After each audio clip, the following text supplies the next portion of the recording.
blé. Balou premier na yegouben zaouben. Balou premier na yegouben zaouben. Ye zidowo dowo table amo zidowo dowo. Aweblo ye we. Jilba de pe okulugbi. Za dawo dowe. Gemoy zode konwe. Ajilu die you awe wenba. Mapo abose iye pai awna do di no mo awna do efren yure no mo zongwe iye pai awmema ni ko won ken wo a de ko di wa de mu eyi depuis 27 maman de mu le 20 eyi on ora ti obu zonga mais eyi abose point Enia. Même là, quand me pouvait bangou à l'état civil, moi ne dis balou. Moi ne blé balou Rémi. J'ai dit des couleurs, moi ne dis balou. Le nom est un blé, même là, même un balou premier. Mais un balou premier. Mais, ma si vous avez ah ouais bah il y a pas hier à clair ma soirée de revoir même à des jours c'est à maudit à soirée de revoir elle est le 18 vendredi à Diana bah gobléa mais est à dimanche ma mondi ma quoi tu vois et ouais zaba pont à douandou et qu'on a dit oui qu'on a bleu le Globlo le ken pon adouandou e globe yo ten je mo gbe douandou bota douandou glo manu kilo doué même la pon ken mais mon gbe pon adouandou ma po won ni blé Gaston ma do won ni Chei Joséphine ma do gbe bonwen do bleu le ken ne ni awaju zowo ni awaju omo ne je ma bo mo gbe do go adouandou. Mais bla en étant à Dibo et Dodi de doué on me m'a dit badi doué on m'a dit badi yeah de do clou de Dodi en étant en moi à Dido badi à Didodi en moi à Didodi mais c'est un zona mon balou premier m'a soudoué aussi en comment et doué de Dodi fobo mais ni de na Dodi fobo ou ne son ko bo dia ko bo dede mama 20 clair ma do glu atenye do ma ida tia yi do duma do na babo mo bo ne kun ye ni de na son me ma glu no ze a e me na abadi 20 ni de na mo se ko ne de ga me ma soudoué osi do men kan mais bo ni ka no Dodi akpa gra Dodi akpa na mais na 20 me ma ja Dodi me ma giro non clair atba de o ma ja Dodi omo ni akpa kan oyuna ni gunyaji balu de yi ziano pa oyaji clair oyaji do eni kai vont di bena mais comment êtes-vous arrivé à la musique? Elle m'a dit ouais Adaudo gloire blede no eton ma bo se blekaju ma do se blekaju ma bo de yi mo ble obuje badi mo able do men wa do mo ne ble wa ble comment de se ablo akle wa mo able banti de mo yo da o kan pa ablo mo able banti de mo mais de bisoni de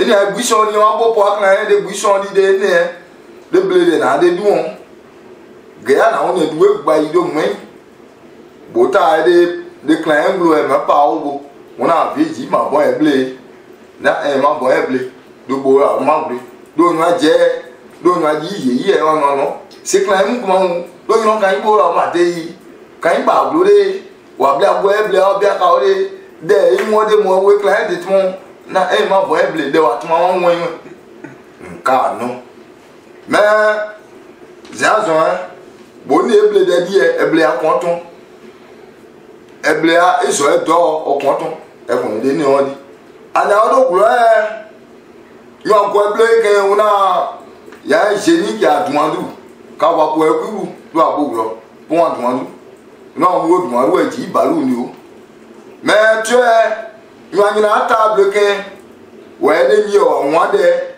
do ba ni oson de mable ni o won de do ba ni oson de mable me aya no abogwe ni oglo wa backline wa ba na aven okun able anya no anya esa metu okun do oglo aboglo okun ni ngwa aglo o si asa ika set so da agbo no da won so star mo omo ni oyin ntio omo bo si iglo ye do no ade iwe ble aglo ada do ton ni do oglo bla de abo no client de do oglo ma di de omo do amu na client ba je me bien me ni do amu de mo bu ni oson de mo wa nyanya ata bloke ka mu bla de abio ona do oglo ma bo fen wa da do valentin do di oglo do na tu sa na oblebu mo ri yo je mo ja oblebu ado ai yo e musique kula ipa de musique kula na de e kula pa bla so bota kula pa mo e bota blede mo e mo ja me e mo ta ipa mo obe evolue no ko da do we wa kula de ba o nya o e do bobo de na de ma bona pa ve de manual ne de jene pat mo ji we na o mu kla ono o se kla nu yen kla ma po ka ko ya no de ko anya do ya ku du po de no produit no bleu ya kan play do ya ble e so na wi e se we kla de ma po ka e se nyo e de ji ye de kla de di ye de me ma nyo a di de je a di me nya ven ka na ku yu kla de na abo men yen glo abo family ye na ven ye ka da nya mo di bese mu bese ya avena abo na mo abija o ya de so o me do mable ati ye we de e down no bija de ma de pro ma plenu ja ye de ma bon producteur enya mais ça so we wa kle gba da ba ju ga je ni o bija bla de je play ja ye zuglu eno zuglu wano no je de sena mo ena da ble kwato de ble wa kle ku ka ba on John Yale me ko no de oble bete de ni gwa glo de ku ya jo de ku ya kle jro ke ku ya no de obla guitar mo balu ye no ke zaido po glo je una zeze popo do glo no to ado yen ko je yo amode samo blo ke mo je ire no ajeji wa mo da sama du ka wa jaile eni gbeito ebe mo de kede nyobla yu ja mo sama du ke mo posode gbeito mo de ke gbeito mo de ke mo ajai nyoji ogun abo nyoji odi abo yen sa ofu ajai kayo po ma ni wure pa o kayo po mo de kede. Je pense que aussi dans le domaine toujours de John Yale,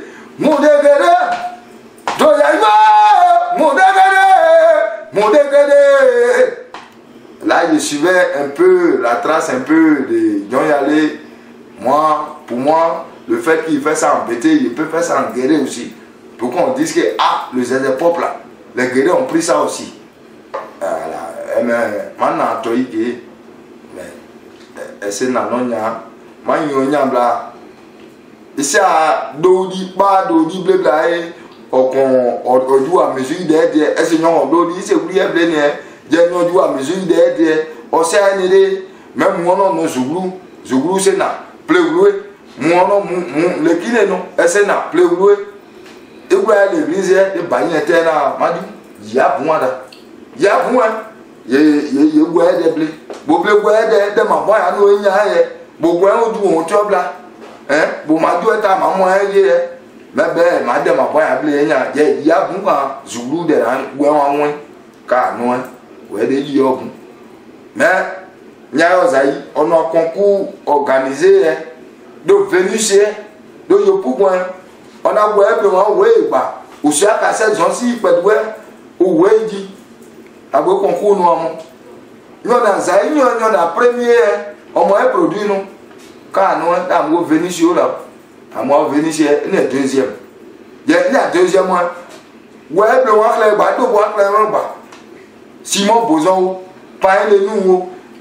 Bayintel, Zbade Jan, Polino de Zietio, sacré de Bacle, de Mabayo, n'a ma baye, concours à nos années, deuxième, Zaï, ma baye, on groupe son produit. Ou le premier net, deuxième, on a produit à dédicace non d'alloué. Donna sacré du genre à deux hier, ma diado bina dans un mois. Obé, mon seul bouénon de ce débit. De sacré na il on a audido on a arrangement ben moi c'est boueno de là ben moi c'est boueno je madana ñun mani ba gbe ko yi ma boy na nya ñu du agwedo la gwede ñu se be ñu aja ija wi so na ti mo bozon e na ba yen te e na gbawo o we ba edu aba yin gba o we gba popo gri de na ina aba de ina aboklu ma boya gwe de ble de yuma wa ya produit no nya za ya produit no do to ma meka do na do ba ple mu esidio ase dimasi so no de na buwe nya za ya shine na igwe blo e bu puita iba ka no de ma mu za ise de zonko me ya no nya za ya no na balu aye no ha ye contrat signé no on est jetant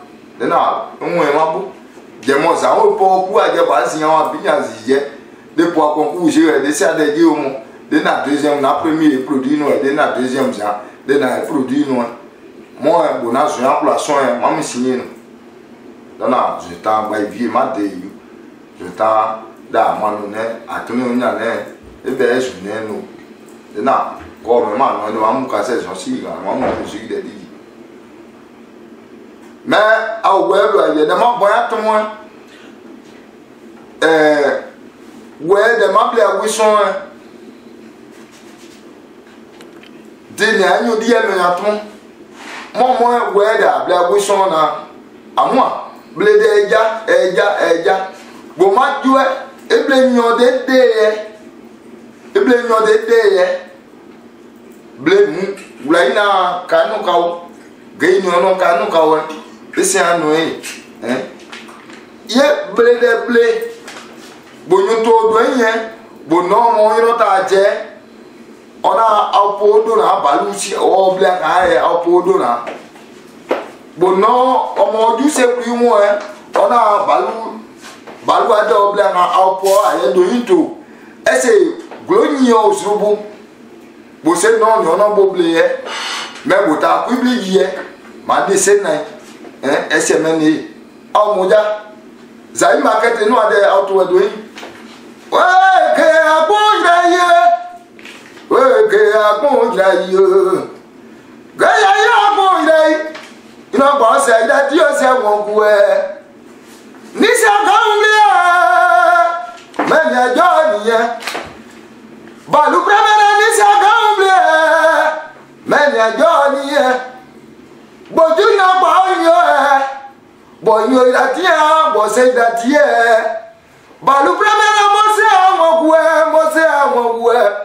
awon bo ni jun mo wa bo ni ogun ye bo ma ti yo bo se na meso balu premena me se awon ona do ba ye eso no sie awon ira yi ona ba ge ya kun ba yi gaya ya mo ira yo no pa o se ida di o se won ku o me de ma za de ene adoe ayiro de we gba yan so aputai je bo ina pa oyin yo bo so yan duru ni bo san yan ogwe pa no so blo ja bi no ogwe pa so ro blo ja bi won to me san dopo e me za de do na di do na no market e o mo no mo e de yin we bro di mo mais dema boya no enel ese masim yo atigrao ena ne zion disa atigrao ena mado beti atigrao zonio ese men ebi ni je da ni akenwe son na kan bo ado di non si o ni mo de se de di exactly ese men mon balu premier fait des thèmes, fait des poèmes. Quand tout un chacun se retrouve pas dans sa maison, quand il y a un conflit entre lui et sa femme, il faudrait qu'il se retrouve quand ils écoutent le poème de Balou Premier. C'est tout. Il n'y a rien que là. Quel différent vous oppose à Sinto Production?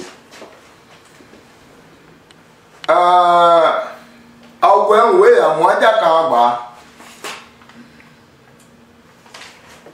Pas pour Sinto, c'est.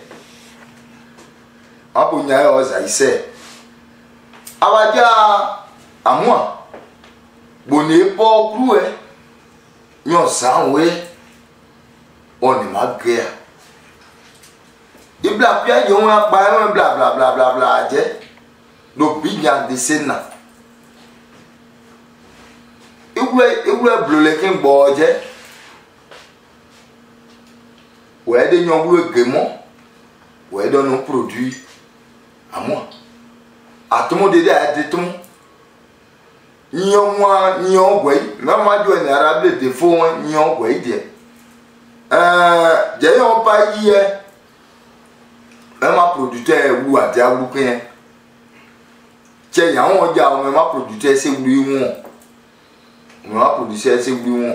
Avant de bloquer, nous voyons appeler tout le monde. Nous appelons Boa. Yeah, mon blâme à boy. Vous pouvez de vitre de l'ambona. Ah, boy, n'a pas de l'ordi, ouais. Boy, n'a pas de grec. Bon, n'a pas de toina. Ah, est-ce que vous avez tient à quoi, nous, hein? Toina, il m'a bon plus. Mais, elle me cite au nom. Il peut casser le bois, on a mal dit. Les États-Unis, nous. Aussi, il y a besoin, il s'est visagé, poisson. À moi, fort bonheur, non, on a mal dit au français, mais sacré à moi. C'est de on a français, il y a aussi besoin de scène. Yeah, à moi. Non, ou à vous, non, il est du haut. Non, ou à vous, non, du haut. Mais, quand nous, on a 20 calvé, on a Balou Premier. Ah non, on a organisé il pas y. Mais au non va choisir d'idée. Demande là on est un producteur bodo ouais. Moi c'est à payer pas de et non. Mais quand vous savez moi c'est un duo. Il y a des mois.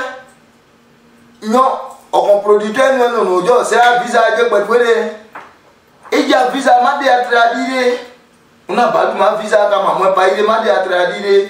Et ça aussi quand même. Il gonyo de na a ona mu a nya yo sa yo bo ipon do mama no je de sena je ge a di enyenye de onodbo onemabo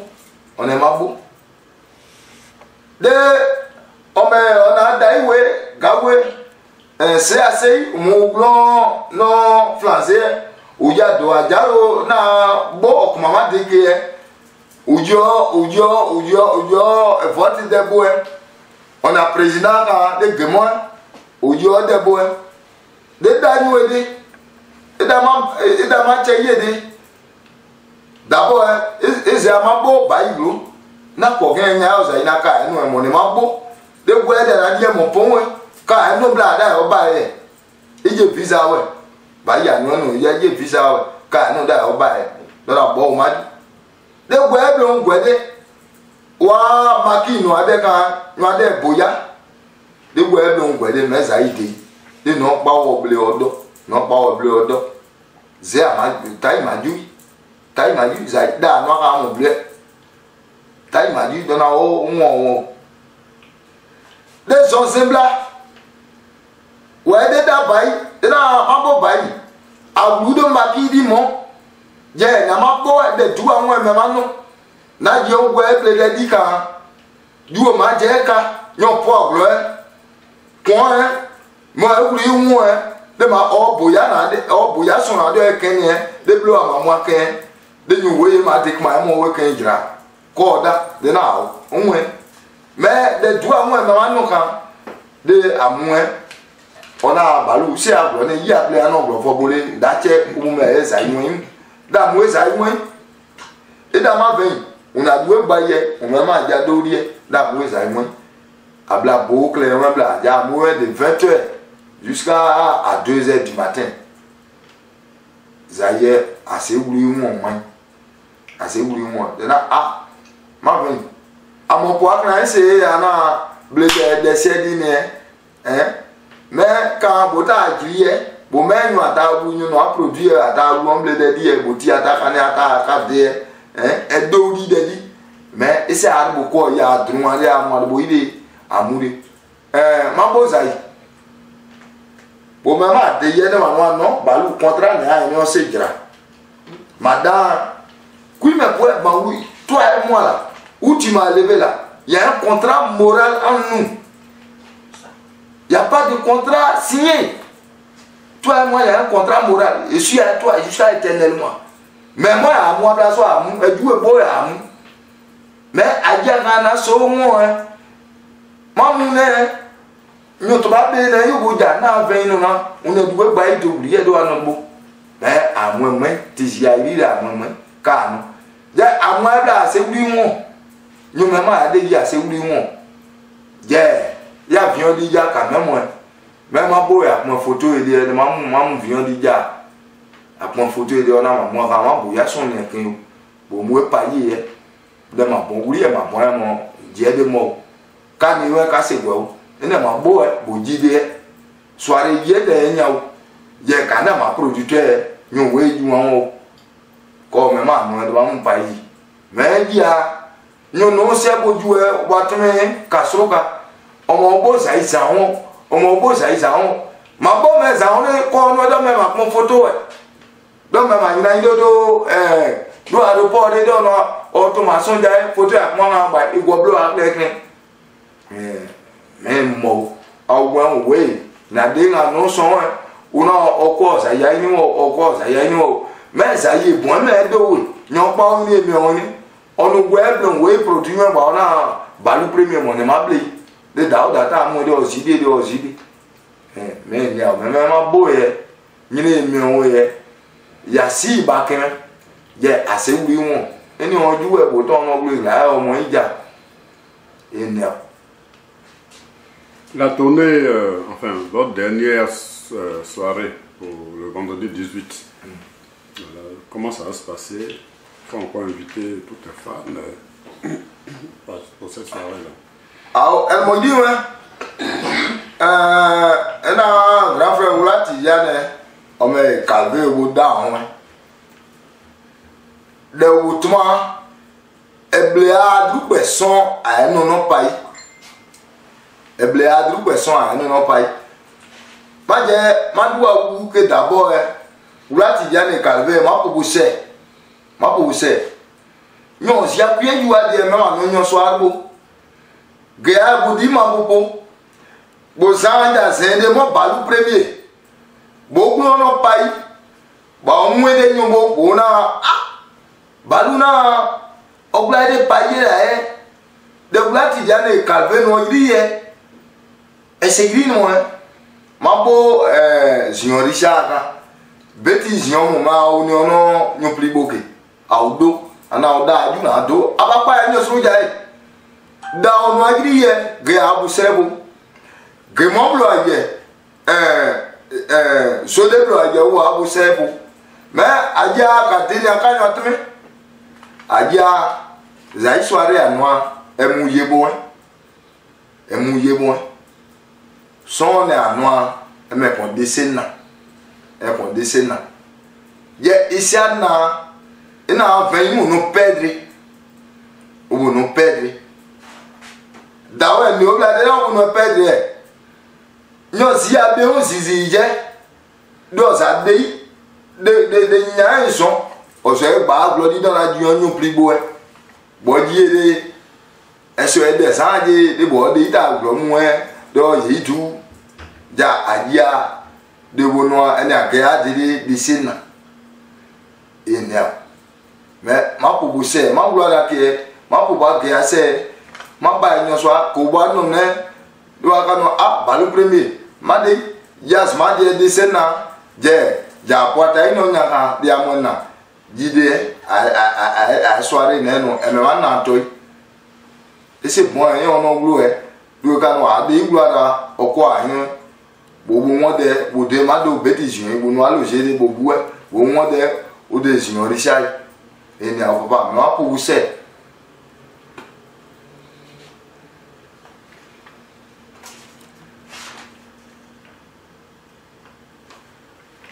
On a déjà parlé des messages que tu véhicules dans tes chansons. Yeah. À ce moment, de ma part, je vais vous dire, j'ai essayé de mener à Poglo, directement de vous dire, ah ouais, non, moi, je non, c'est moi, ma joie, il est ni ouais, bon, moi, je ne sais pas. Ah, j'ai maintenant. De temps a dit, vous êtes des gens et 20 go, vous êtes 20 gens et des go. Ouais, vous a dit, de naïe baïs à non, à Poglo a dit, même un glo, de naïsia, de biglo, bijan, bigouani de bagno, non moins Libéria. Ma j'ai dossier tout dit, apoglo anike nyo zaba bode apoglo anike ememble mewlo we zabu ben tayiblo mo na tayiblo wo ma boyi nyo abla sai na obobo na je do ma mo ku ide di pa ma zabu ben do ma ple bo nyo kama ple ya die bo pen glo fobo e bo ewu pen za de no ala e mo sini me zabu ben do ma ple nyon kama ble yadie nyon po ble bleu ye nyon tira ble ye medewe zabo e aw na aven ga ku de ja aw no nyon plibo e okun we de dia ino mo aw se idi me ma pa bu dadwe ma pa ya boye we de na ye di ni azabu pen do ma ple balu na ye wu pen za aw we blo ye we ye wu gba yipo da bla no kwa da ja mo ade ten ziri ase bo nyo bo gangu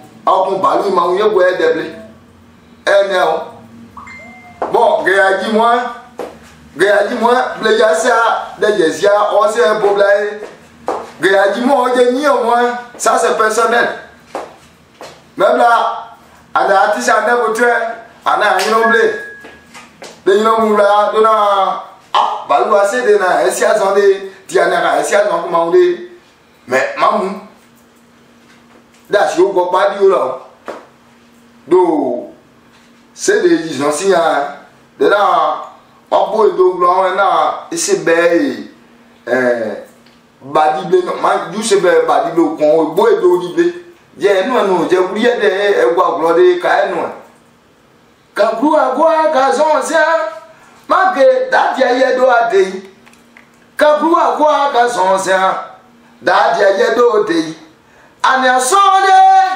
iblama gwebo bla bla bla bla bla bla asekwi sonu geza gwebo gbawo ye geaji mo je yin mo ani ado de yinwa yo agbo edo de ye obo geaji se iwa ni yin ekun mri abro do se za de gbeju abro ta yu pade yan jere kun anya geja yaji mo je yin mo mene stress on de when it's rested now well one way remember I want me when it's rested I want you passer. Reviens sur tes projets. Quand tu auras l'argent là, tu veux réaliser quoi dans ta vie en tant qu'artiste? Voilà.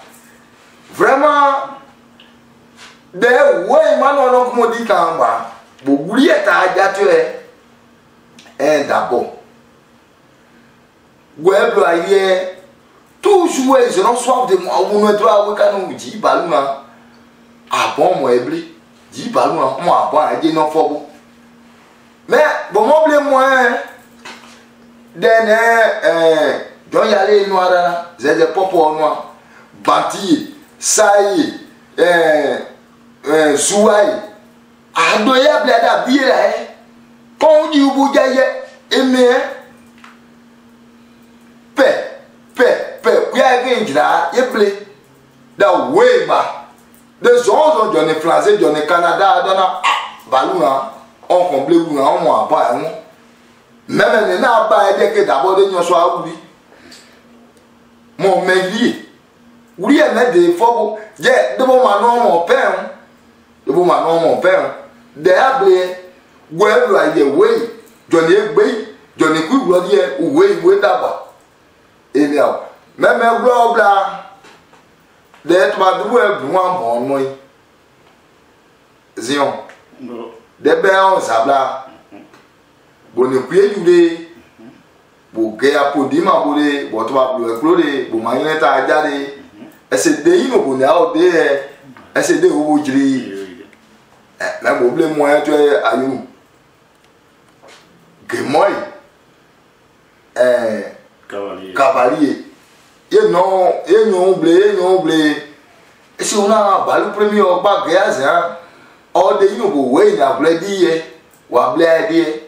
Do aussi dire non, va dire au c'est placier do va dire hein bo dano hein bo moyen on a adabo a mon orchestre na dia c'est plus mon ça yeta ibo de go ga down de blon we ni on so de go e blo ile die de we se lu ya bo kan ama do e dia ile e de wa de na yo gwedo afian botu me on ta dané bodoké daba mo e ba bo bla bla bla bla je bo mo so kla mi awe ba oni dano da opo agleba da opo agloa ba oni dano na biji mo da kala dani bo nyo so kla mi awe me ka nyo sia o sabo e ko si go me wi e le ma bo ma bo bia mo dra ka trobla ije mo an bla bon ma yine gwa globla eju ma yin wa ma di deje ma yin wa ma place je de yin obo na o de black e whatsapp le adoa e se o bo chiri black me ni a o machine yo mo balu bo ble guri e de nya bo na yin gwa glo na cassette pen bleu ken la na de yin obo na de e ko o chiri you na double vent même en mon siècle bo me vent bo ni de bo me oh mon a wasiekmo na di obobo je oh mon a wasiekmo ba nu premier ma ble bu siekmo je ma de yin obo wa ma godi na me no important de ma komodi et ni a papa. Ton mot de fin est dis merci à vraiment tous ceux qui t'ont aidé dans cette vie là jusqu'au jour d'aujourd'hui. OK. Ton mot de fin c'est tout. Et ni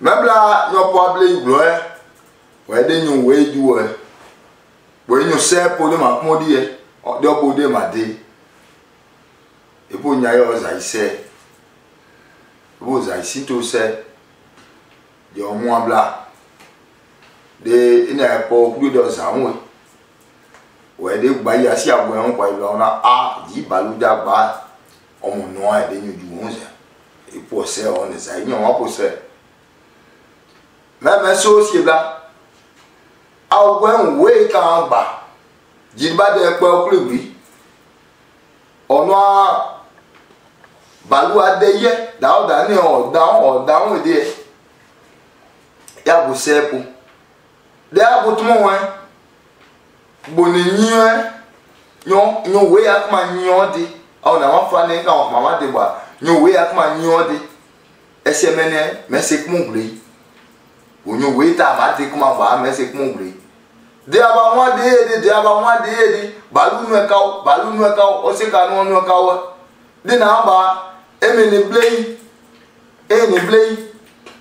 je momo eni akueyu uni ara ni akueyu de manu anjuwe ese blede po ma ju plan blede pe ma bu ni ise bo e do di ven ble o bien ise nyon ble blie de do de non ma dépense semaine mais ma ba ya boy boni gbe de we akle nya won je aw ma fa ni we won akle kan ba se aju ba ji ba de po kuli wu ba ya bu sepo